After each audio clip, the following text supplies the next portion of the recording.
Welcome to City Week, ladies and gentlemen. I am your host, Alton West. Today I'll have guests on talking about information that everyone can get involved with. And also I have on two guests from the Keep Troop Beautiful. So stay tuned for those interviews coming up in just a moment.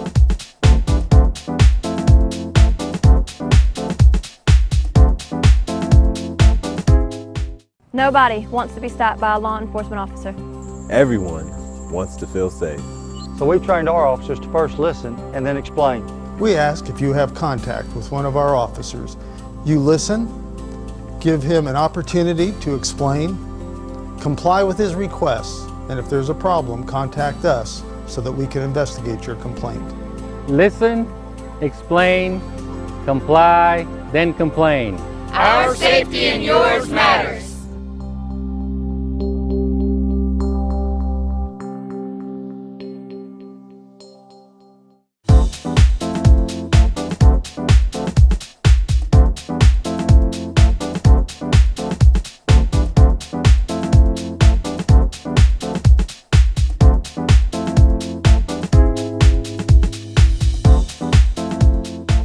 Welcome to City Week, ladies and gentlemen. Today I have the pleasure of sitting down with two famous individuals from our community. I'm going to start out to my far left here. I have Dr. Glenn Dow, and immediately next to me I have Dr. Robert Tucker. Gentlemen, welcome to the show. Thank you. Thank you. Well, I'm going to say this up front again, gentlemen, because we all talkers here. Okay, we are. We're going to condense this down to 12 minutes, okay?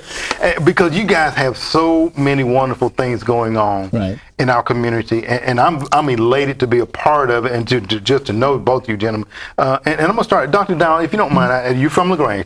Tell a little bit about yourself, if you don't mind, and then I'm going to get Dr. Tucker to do the same. I am an educator, retired educator. Actually, again, I'm from LaGrange, and now what I do is write and work with this gentleman to my right on trying to do something that would benefit kids and families in LaGrange. Okay. I do columns for various newspapers. Started out doing that years ago for papers like the Atlanta Constitution. Now I do some little guest columns or opinion pieces in the LaGrange Daily News and a paper out in Texas. Okay. But my main focus now has to do with children and, of course, the families here in LaGrange, which is the reason why we're here. Oh, okay. Very good. Dr. Tucker, if you don't mind. Thank you. I'm Robert Tucker. I'm president of the Calumet Park Neighborhood Association. I have, for the past 5 years, been working diligently to improve our neighborhood. I'm a former educator as well. Worked in it for over 40 years and had a very rewarding career. And now I'm back with children again and doing things, serving people. Absolutely. It just kind of evolves. I guess when you've been in that classroom and been in that environment, you just can't break away from it, can you? It's very difficult. Well, you know what? It is difficult. Well, we're very fortunate to have both of you gentlemen here. And Dr. Tuck, you mentioned about Calumet community. Talk a little bit about what's taking place within the Calumet community. You know, I get real excited when I think about Calumet community because when I returned about 5 years ago, we had a neighborhood that was in need of help. It still is, but we've made a lot of progress through collaboration with the city and numerous other organizations. We set out to revitalize the Calumet Village Neighborhood Association. We called it Calumet Village at that time, but we have now renamed it Calumet Park after we had a massive study done in the improvement efforts that we're doing. Okay. But we started out concerned about crime, obviously, concerned about safety, concerned about amenities in the community that others take for granted. Right. Sidewalks, for example, park. And through collaborating with the city and others, we now have a beautiful small neighborhood park. It's a public park, and we're just proud of that. And I will boast to say that we have the only splash pad in the city of LaGrange, and it's a very nice park with a walking track around it. And we introduced a safety feature, put a fence around it, and we have cameras. I don't mind saying that. Okay. And I will also give kudos to our Department of Public Safety.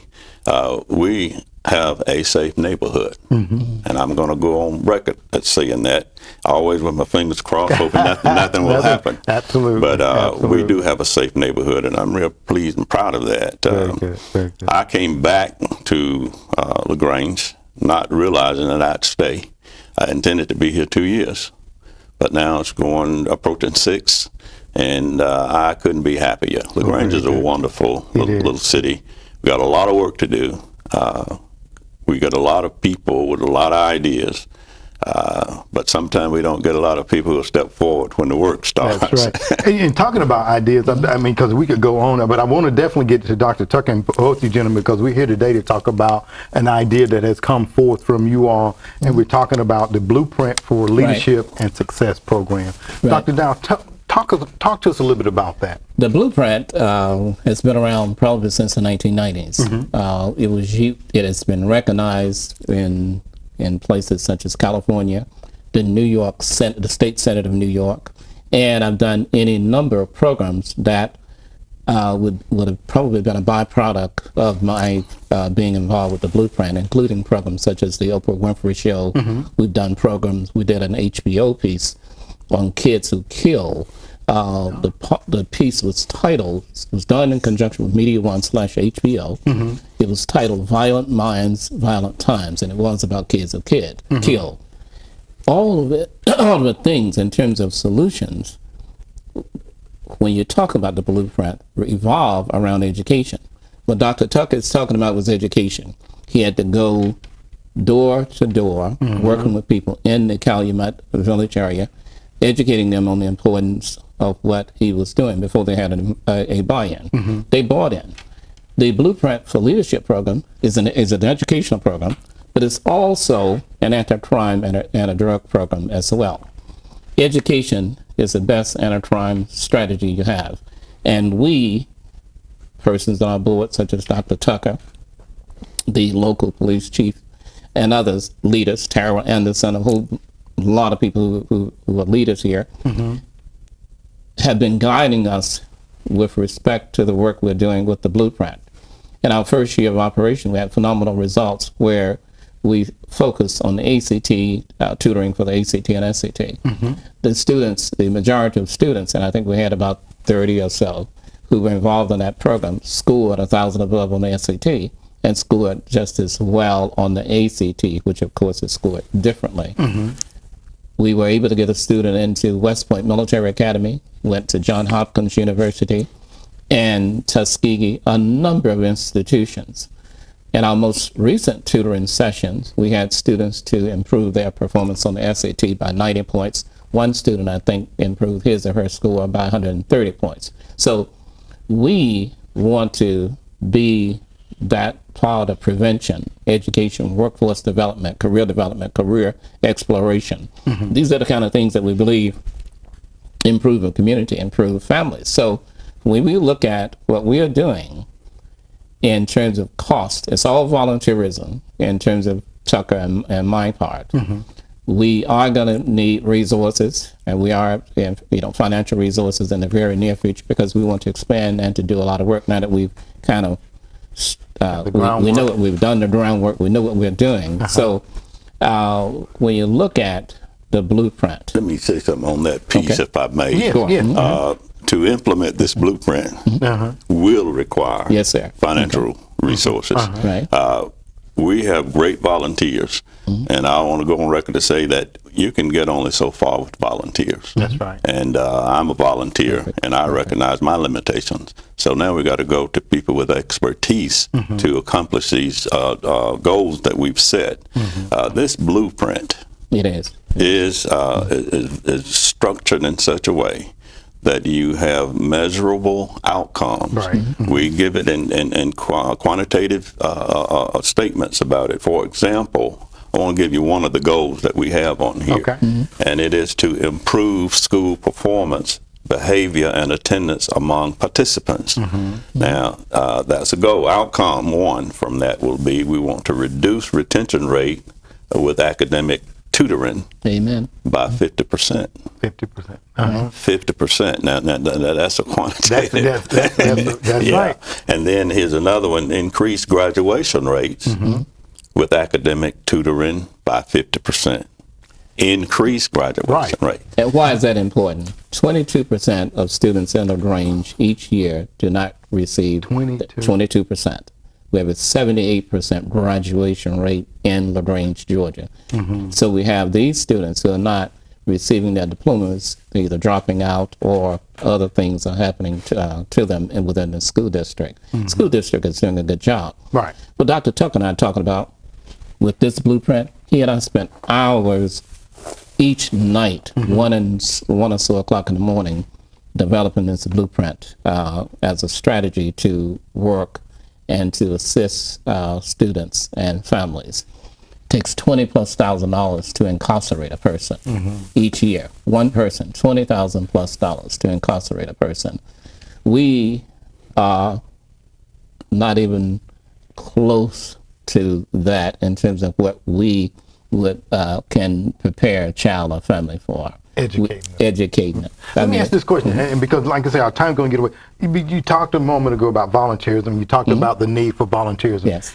And these are professional folks. Talk about what you all are looking for in someone to come in to help you all. What background are you looking for? With the blueprint, and then Dr. Tucker has, he's a lot sharper than I am. With the blueprint, we need people who are just committed. Okay. Who can come in and work with students, and because the blueprint is module formulated. It's what it is. It's a blueprint for getting the attention of the kids. So we need volunteers who are committed, who love children, love families. That's what we're looking at. Okay. Given the structure of the staff, we'll have a professional staff doing this. Director. We'll have a support staff under the director. Good point. And that's how the tutoring will take place. We'll have this hands-on tutoring. And one other thing I want to say here, we will improve grades of participants in the first year. In other words, the students that come through this program, they can expect their grades to improve that first year. I mean, I didn't put a number on that, but it's going to be improvement. And so all of this came from all of our years and years of experience in the schoolhouses, and I know how to do that, and we will do it. But now with professionals, volunteers, we need, but we need professionals to do what we want to do here. And we're looking for people who preferably retired people in these fields, or not necessarily in education. Somebody who's willing to teach math, or to tutor in math. Somebody willing to tutor in science. Somebody willing to talk about soft skills for jobs. Now, that volunteer would be helpful to us.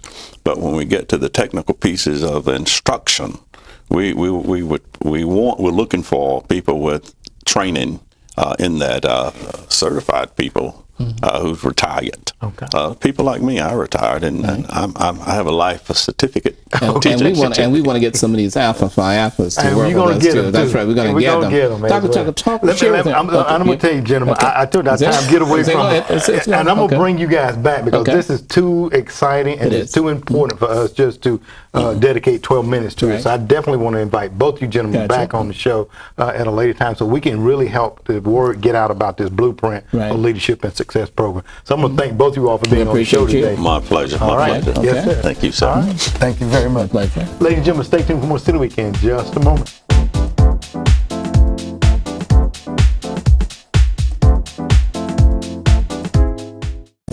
I love my town. We love our town. I love my street. I love my street. I'm West Point Mayor Steve Trammell.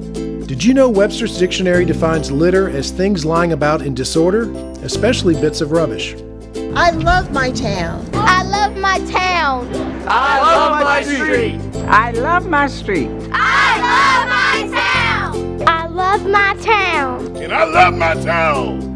I'm Hogansville Mayor Bill Stankiewicz. Did you know litter cleanup costs in the U.S. are roughly $11.5 billion? and in Georgia, they're $14.6 million. I love my town. I love my town. I love my town. I love my town. Litter decreases property values by up to 15%.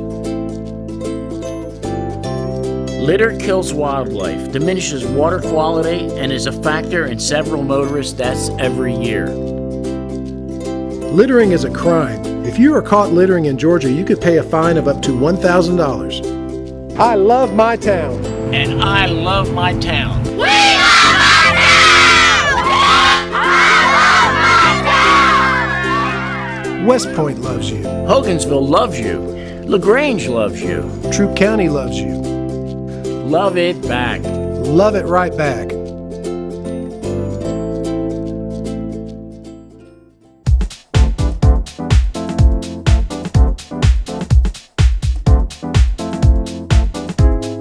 Welcome back to City Week, ladies and gentlemen. Now I'm being joined by the chairman from Keep Troop Beautiful, Howard Mingo, along with the executive director, Scott Lander. Scott, both of you gentlemen, welcome to the show. Thank you very much. Thanks for having us. Well, it's a pleasure to sit down with you all to talk about something, as we were just off the air, kind of talking a little bit, talking about keeping our city clean. And that's one thing that is very near and dear to my heart, and I know it's near and dear to you gentlemen's hearts as well. But before we start talking about that in our litter index, I just want, Scott, if you don't mind, tell us a little bit about yourself first of all, and then we'll jump over to you, Howard, and ask you to do the same thing. Okay. Well, I've been here in LaGrange for, 25 years now, and done a number of different volunteer jobs. So when Keep Troop Beautiful approached me a few years ago about joining in, I was in semi-retirement from my interface job, and so I decided it would be a good cause. So I joined as executive director, so it's been 3 years now that I've been working with this group, and fantastic group and a good cause. Absolutely. Okay. Semi-retired. So I still do a little work for Interface and a lot of work for Keep Troop Beautiful. Okay, well, very good. I know that we're very happy and fortunate to have you. Howard, tell us a little bit about yourself. Well, Alton, as you know, I've been board chair of Keep Troop Beautiful for about the last 4 years, and I've been a member of Keep Troop Beautiful for 8 years. And when we say troop, we're talking about West Point, Hogansville, and LaGrange. And I like to say that this year is our 25th year of existence. Okay. And as an affiliate of Keep Georgia Beautiful, so we're proud to say that. Oh, very good. And you know, I was telling you, gentlemen, before we came on, I was associated with Keep Troop Beautiful back in the days of Charles Halls and of course Doris Jefferson, who's passed on there. And I think some of the things that you all are addressing now were some of the things that we were addressing back in my time, you know, but the recycle, reuse, and all of the various things. And as we talked about, litter is one of the things that I know that we three feel strongly about, and I know that there's other citizens in our community that feel very strong about. A month or so ago, we finished up our Great American Cleanup. Let's talk about that a little bit, if you don't mind, for us, Scott. Well, the Great American Cleanup it's a national effort. So it really is started by Keep America Beautiful, and then it comes down to all the affiliates. And as Howard mentioned, we are affiliated with Keep Georgia Beautiful, which is part of Keep America Beautiful. So the Great American Cleanup is an annual event, which usually spans a couple of months, usually March through mostly in May. Mm-hmm. And so it's an effort of each of these affiliates to work with their community to see how we can clean up the community, make it better looking. And that includes obviously litter cleanup, but it's also beautification projects and things like that. So we actually had quite a good effort this year. Howard, you may want to talk about that. We haven't tallied everything up yet, but this is probably one of our biggest years. Okay. As you know, being with the city was able to take almost 300 workers and get them out on a Friday, and we had workers from West Point and Hogansville, and we helped, of course, with bags, and then we were able to procure vests and that type of things, but we really got the neighborhood out to work in the place where I work, which is the Walmart Distribution Center.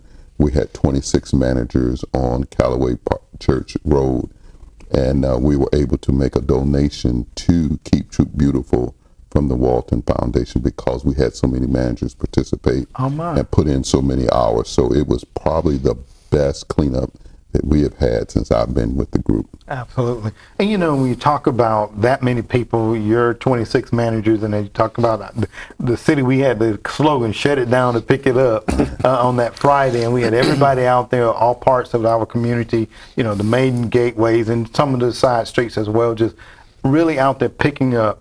And Howard, if you don't mind, share a little bit about that litter index for us, just kind of talking about prior to, and even if you can talk a little bit about the impact afterwards. I'll start off with what we do as a litter index. And every year we get a group of our members and we divide up into 4 teams, and we take 4 sections of the county.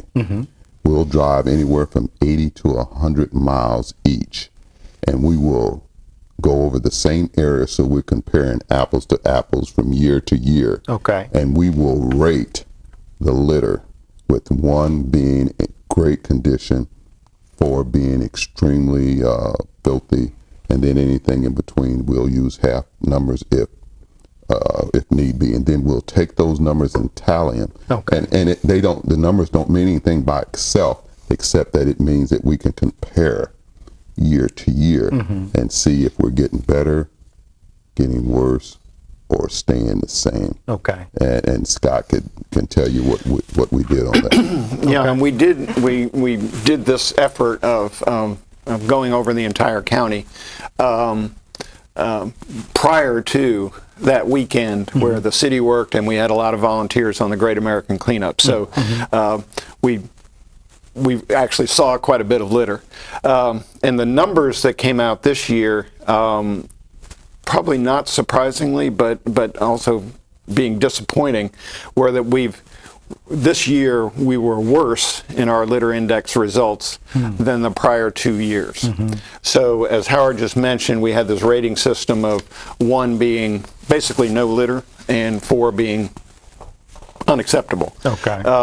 And so the 2018 results were 2.13. So that compares to last year at 1.64, and the year before of even better than that. So that's a trend that we don't like to see. That's right. But certainly I think also kind of echoes the general feeling of the community that our litter problem has gotten worse. And so really the purpose of the index is to measure that from year to year. Are we getting better, or are we getting worse? Now I would take just a minute to say that as we looked at the entire county, there are some good areas. And they consistently have been good. Some improved from last year to this, and so we like to see that, and we just need to see more of that. That's right. So we report, just to add to what Howard said. So we report our litter index findings on up the line to Keep Georgia Beautiful, and they go to Keep America Beautiful, and this all gets collected together at Keep America Beautiful, because they track this year to year, not only for our community or our county, but throughout the United States. And we'll get some feedback as to how the country is doing, but certainly how Georgia is doing as well. Okay. And you know, you're talking about, you know, from last year to this year, that numbers going in the wrong direction. Right. What would you say to our general population? I'm going to ask that question to both of you. What would you say to our general population about that? Because I'm also want to ask you the question, how does that tie in and relate to our economic impact to this community? So what would you say, gentlemen? Well, I'll start off, and then Scott can talk about the economic impact, because he has some stats to back that up. It appears from my survey that folks are taking a personal responsibility for their immediate area. If you had homes, beautiful homes, they took care of that area. But some of these corridors where people don't live, where we have businesses or entrances and exits to the county, they have gotten worse. So I think think people are taking the personal responsibility, but they're covering their area. And then we, of course, will have people throwing out trash out their windows, and some of these corridors that we went through leading up to Callaway Church Road are just terrible. And so we cleaned them up. Several bags of trash, at least 40.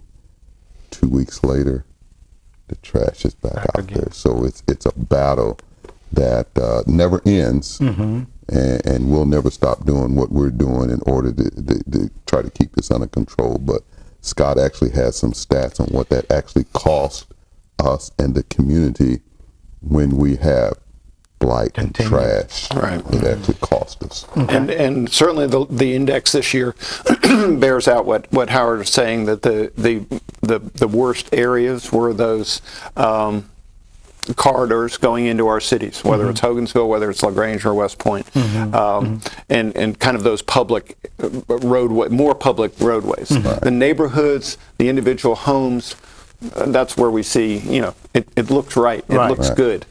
People care about their space, so to speak. But the mess on the corridors does have that impact. I mean, that's where our tourists come into town. That's where people who want to buy homes or are interested in buying homes or starting businesses here, they travel those roadways. According to Keep America Beautiful, litter cleanup costs the United States, this is across the country, more than $11.5 billion each year. That's what it costs. Businesses pay $9.1 billion of the cleanup costs. So, you take Howard's group from Walmart Distribution, I assume they were on company time. Exactly. So that costs Walmart, to do that. The City of LaGrange mounted a fantastic effort that Friday morning. They were paying you. That was costing the City of LaGrange, and I'm a taxpayer. That cost me money. So there is that kind of impact, and there's impact. Studies have been done on real estate values and things like that as well. And litter is a negative, and it's in my opinion so easily fixed. And when people take personal responsibility, individual responsibility, to make sure that fast food wrapper doesn't go out the window, or that drink bottle doesn't go out the window, or the stuff in the back of my pickup truck doesn't blow out. Right. Those are the things that I can take responsibility for. Absolutely. And we're going to definitely have you gentlemen come back on, because this is something that I want all of our community to really get involved with, to keeping our community to clean it up. We made a great effort that Friday morning, and volunteers. Adopt a Spot is one thing that we didn't get a chance to talk about. I want to have you guys come back and talk about that. But definitely, we all need to take a part in keeping our communities clean. And I want to thank you all both for what you do in our communities with Keep Troop Beautiful. And I definitely want to invite you back again, okay? We're happy to do it. All right. Thank you. Ladies and gentlemen, stay tuned for more City Week in just a moment.